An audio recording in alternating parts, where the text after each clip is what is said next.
Okay, hey everybody, I hope I'm live. And I am now live, it says so. And welcome to Facebook Live. Today is the 14th of November. No, I was not chosen to be a cabinet member in the new administration, just to let you know.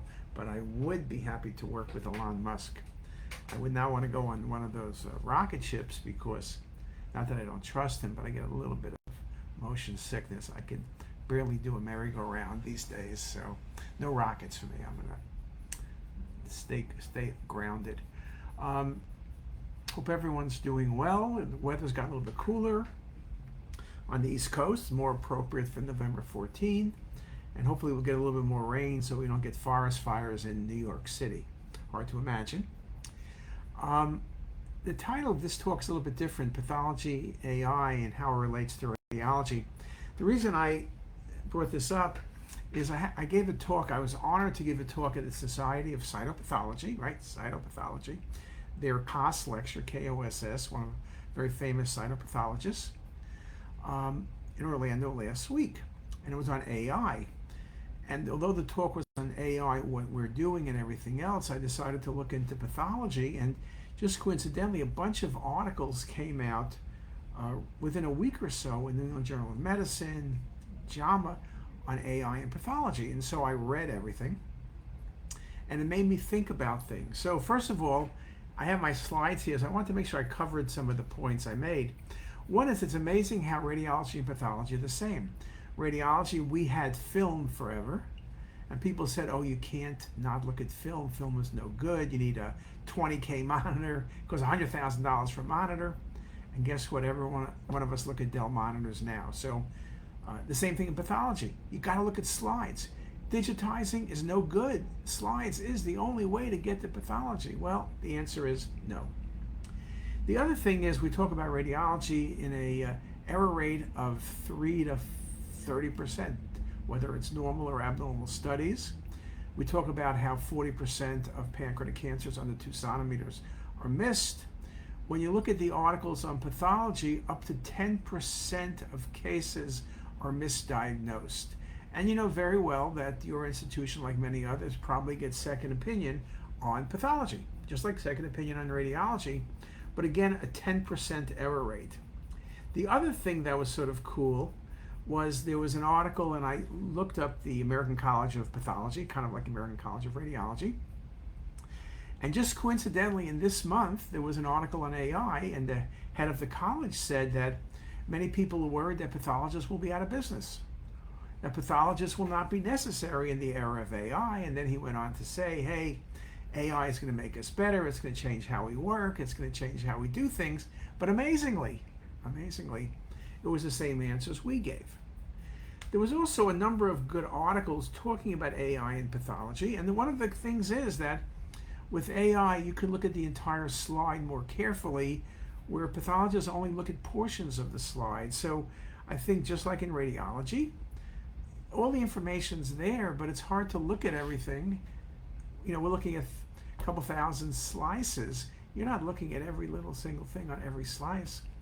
But yet AI could do that because AI doesn't get tired. You could train the AI to be very efficient. Now, there was a bunch of articles talking about different models. There are different companies in AI, just like there are different companies in radiology doing AI.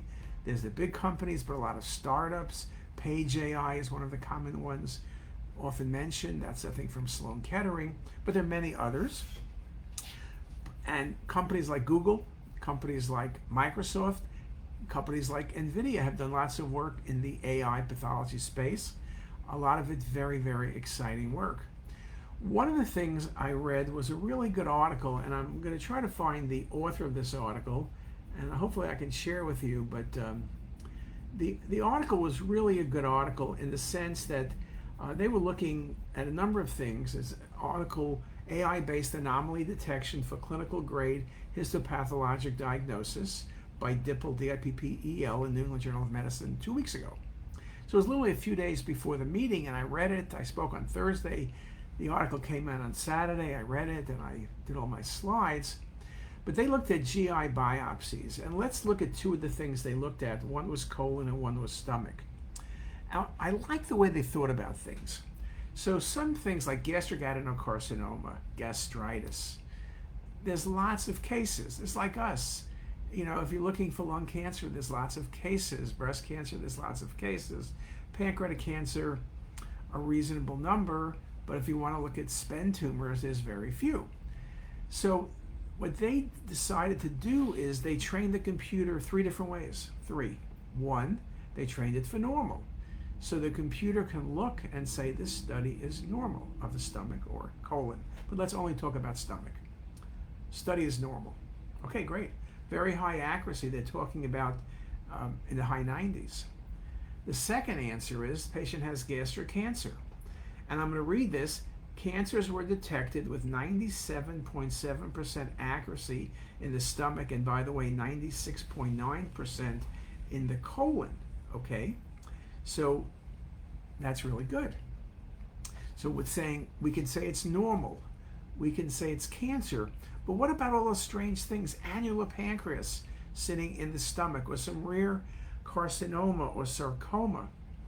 Well, what they did is, because you don't have enough to train on to make that SPEN diagnosis or that ectopic pancreas diagnosis, they said that the computer should recognize that the study is abnormal and tell the pathologist, hey, this is abnormal.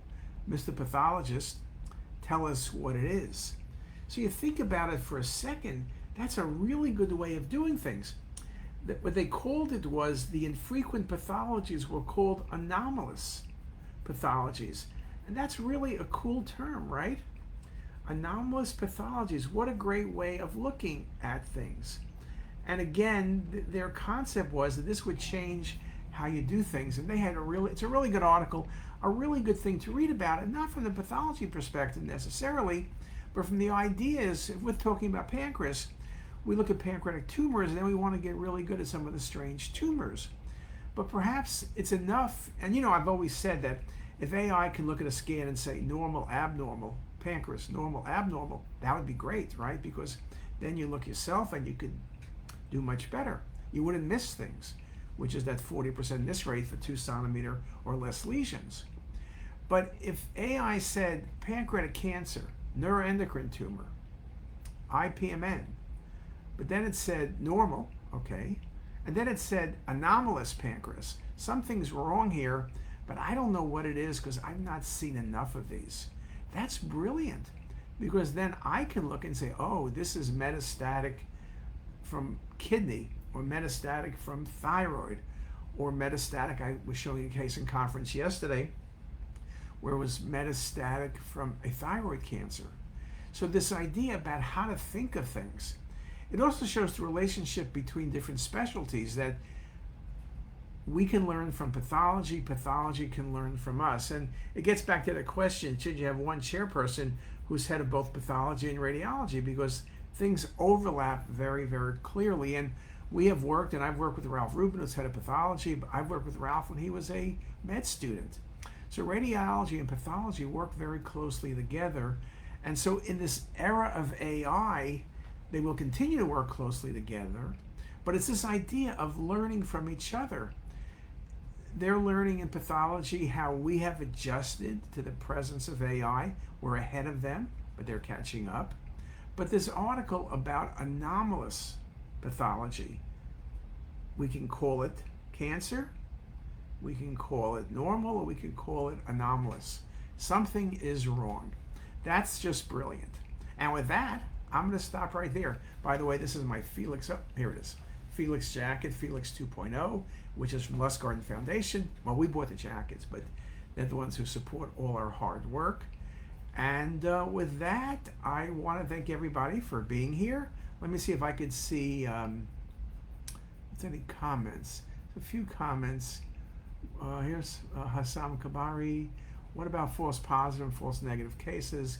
Can AI distinguish them? Well, that's what we're trying to do, but if you look at those numbers, they were in the high 90s. So again, the goal is to eliminate both false positive and false negative studies. That is critical. I mean, that's critical with AI, that's critical when all of us read. We all overread at times, and we all underread at times. So we're trying to be perfect, which is the gold standard, but it's often very hard to reach that gold standard. But anyway, I hope everybody's doing okay. I hope everybody is having a great day. And with that, we'll see you later. Bye, guys.